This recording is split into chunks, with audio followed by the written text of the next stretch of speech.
Amici sportivi di Mantova TV e Dilettanti Show, buon pomeriggio dallo stadio comunale di Molinetto di Mazzano. È la 23esima giornata del campionato di promozione Girone E. Occhio chi tocca e punta l'avversario, il pallone dentro e il tiro troppo tenero di Martani al terzo minuto. Verso Chitò, l'anticipo e poi il destro di Olivetti. Strepitoso l'intervento di Zanini, occasione per il Castellucchio al 15esimo.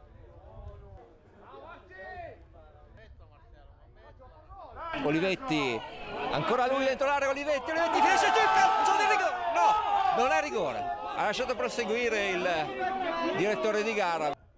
Battuto il calcio d'angolo, scivola Contesini, va giù anche Galanti e l'arbitro assegna il calcio di rigore al Ciliverghe Mazzano e ammonisce anche Boschini.